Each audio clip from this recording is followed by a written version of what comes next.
खाकी वर्दी वाला, तबादला और भौकाल सिनेमा के छोटे और बड़े पर्दों पर पेश किए गए ये ऐसे नाटक हैं जिसका सीधा कनेक्शन ऐसे पुलिस वालों से है जो वर्दी का सम्मान करते हुए अपना फर्ज निभाते हैं और जरूरत पड़ने पर उन नेता, मंत्री और अधिकारियों की क्लास भी लगाते हैं जो उनके कामों में बाधा डालते हैं। अब एक ऐसा ही वर्दी वाला नॉर्थ इंडिया में देखने को मिल रहा है जिनका नाम अनुज चौधरी है। अनुज चौधरी साहब पर हम चर्चा क्यों कर रहे हैं, आखिर क्यों इस वर्दी वाले का आजकल भौकाल देखने को मिल रहा है, इन सभी बिंदुओं पर हम बात करने आपके सामने हाजिर हैं। नमस्कार दोस्तों, मैं प्रेम कश्यप, आप देख रहे हैं द इनसाइट।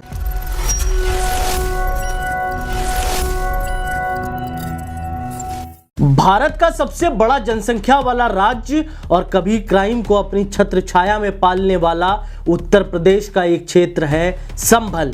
वही संभल जहां पिछले साल के नवंबर महीने में दंगा हुआ था और चार्जशीट के मुताबिक इस दंगे में पुलिस वालों को मारने की साजिश रची गई थी। उस संभल के सर्किल ऑफिसर हैं अनुज चौधरी। सीओ साहब ने हाल ही में होली को लेकर एक ऐसा फरमान जारी किया है जिसका प्रदेश के मुखिया योगी आदित्यनाथ ने भी समर्थन किया है। अपने आदेश के मुताबिक बतौर सीओ अनुज चौधरी का कहना है कि जिस प्रकार मुस्लिम ईद का इंतजार करते हैं उसी तरह हिंदू होली की प्रतीक्षा करते हैं। होली का दिन साल में एक बार आता है जबकि जुमा साल में 52 बार आता है।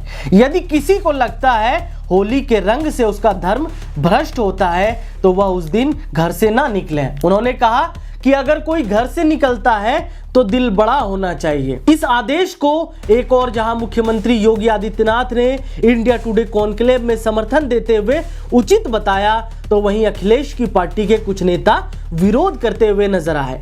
सपा के राष्ट्रीय महासचिव प्रोफेसर रामगोपाल यादव ने सीओ अनुज चौधरी पर आरोप लगाते हुए कहा कि अनुज चौधरी ने संभल में दंगे कराए थे। ये वही सीओ हैं जो कह रहे थे कि गोली चलाओ गोली चलाओ। आज हम इनसे क्या उम्मीद कर सकते हैं? जब कभी व्यवस्था यानी सरकार बदलेगी तो ऐसे लोग जेल में रहेंगे। ये सपा के सबसे बड़े नेताओं में से एक राम गोपाल यादव के स्वर हैं जो सीधे तौर पर अनुज चौधरी को जेल में डालने की बात कर रहे हैं। लेकिन सबसे बड़ा सवाल यह है कि जिस संभल में दंगे की आग को भड़के अभी 6 महीने भी नहीं हुए, क्या वहां राम गोपाल यादव जैसे नेता बिना पुलिस प्रशासन के सहयोग से शांति स्थापित कर लेंगे?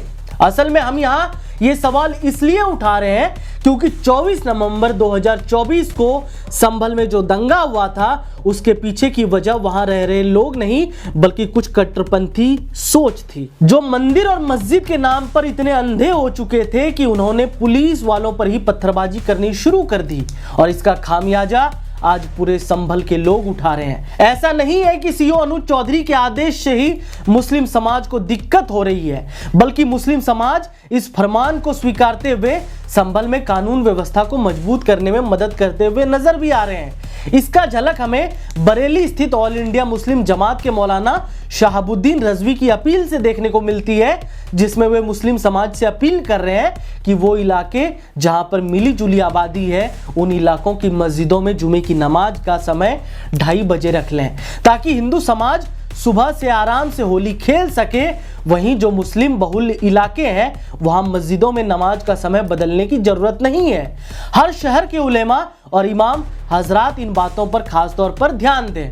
रिजवी ने आगे कहा कि होली के वक्त अगर कोई व्यक्ति रंग डाल देता है तो उससे उलझने की जरूरत नहीं है, घर जाएं और इसे पानी से धो डालें। इस तरह के रंगों के पानी से कपड़ा नापाक नहीं होता है। ये एक मौलाना की समाज के लोगों से अपील है जो ये बता रहा है कि हमारे देश का मुस्लिम समाज प्रशासन को सहयोग देने के लिए तैयार है, लेकिन देश के कुछ बड़े नेता जो संसद में जाकर बैठते हैं उन्हें प्रशासन के कुछ फैसलों से दिक्कत है क्योंकि वे सत्ता पक्ष और उसकी व्यवस्था पर राजनीति करना चाहते हैं। असल में हम यहाँ रामगोपाल यादव के बयान को डिकोड इसलिए किए क्योंकि वे देश के ऊंचे सदन राज्यसभा के मेंबर हैं जहां लोकसभा से कहीं ज्यादा अनुशासन देखने को मिलता है।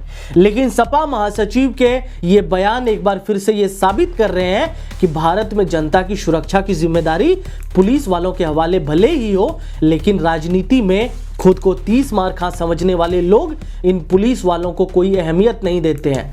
और शायद यही वजह है कि अनुज चौधरी जैसे खाकी वर्दी वालों के फैसले को जहां जनता पसंद करती है तो कुछ राजनीति के लोग नापसंद करते हैं। दरअसल अनुज चौधरी पुलिस वालों के नाम पर वो भौकाल है जिसके अंदर शुरू से ही खाकी वर्दी की गर्मी दिखती आई है। उस पुलिस वाले को ना तो तबादले का डर है और न ही नौकरी जाने का। यही वजह है कि रामपुर में तैनाती के दौरान आजम खां जैसे माफिया नेता को समझाते हुए चौधरी ने खाकी वर्दी की असली औकात का एहसास कराया था। दरअसल अनुज चौधरी जब रामपुर में तैनात थे उस समय उनकी सपा नेता आजम खां से भी कहा सुनी देखने को मिली थी। इस बहस का वीडियो भी खूब वायरल हुआ था। मीडिया रिपोर्ट्स की माने तो आजम खां सपा प्रतिनिधि मंडल के साथ मुरादाबाद के कमिश्नर से मिलने जा रहे थे। उस समय सीओ सिटी अनुज ने साफ कहा था कि सिर्फ 27 लोग ही अंदर जाएंगे। ये सुनते ही आजम खां चौधरी पर भड़क गए और कहा था कि समाजवादियों ने ही पहलवानों को सम्मान दिलाने की शुरुआत की थी। आपको सीएम अखिलेश यादव का एहसान याद होना चाहिए। ये सुनते ही अनुज चौधरी ने साफ शब्दों में जवाब दिया कि मैं अर्जुन अवार्ड से सम्मानित हूं जो किसी के एहसान से नहीं बल्कि अपनी मेहनत के बदौलत मिलता है। इसके बाद अनुज चौधरी का भौकाल पूरे देश में देखने को मिलने लगा। असल में जिस खाकी वर्दी वाले अनुज चौधरी की हम यहाँ बात कर रहे हैं वे मुजफ्फरनगर के भेड़ी गांव से ताल्लुक रखते हैं। अनुज अंतर्राष्ट्रीय कुश्ती में देश का मान बढ़ा चुके हैं। वे साल 1997 से 2014 तक कुश्ती में नेशनल चैंपियन रहे। नेशनल गेम्स में भी उन्हें 2 बार सिल्वर मेडल मिला है।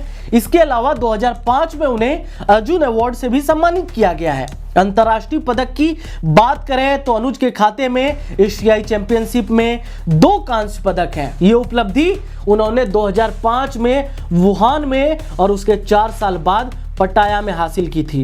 2010 के नई दिल्ली राष्ट्रमंडल खेलों में अनुज चौधरी ने देश को रजत पदक दिलाया था। 2004 एथेंस ओलंपिक में एक और जहां भारत का प्रतिनिधित्व करने में अनुज सफल हुए तो वहीं 2008 बीजिंग ओलंपिक में वह क्वालिफाई नहीं कर पाए। इसके बावजूद अनुज को शेरे हिंद, भारत कुमार, उत्तर प्रदेश केसरी और वीर अभिमन्यु खिताब से सम्मानित किया गया है। तो ये एक असली खाकी वर्दी वाले की कहानी है जो ये बतलाता है कि राजनीति अपनी जगह पर है और नागरिकों की सुरक्षा की जिम्मेदारी अपनी जगह पर, जिसे संभालने का काम पुलिस वालों पर छोड़ दीजिए। क्या सोचते हैं आप इस पूरी वीडियो को लेकर और अनुज चौधरी जैसे पुलिस अधिकारियों को लेकर? कमेंट बॉक्स में जरूर बताइए। वीडियो पसंद आई हो तो वीडियो को लाइक कीजिए, चैनल को सब्सक्राइब कीजिए, बेल आइकन दबा लीजिए दोस्तों, जिससे कि द इनसाइट की तमाम अपडेट आपको मिलते रहे। नमस्कार, जय हिंद।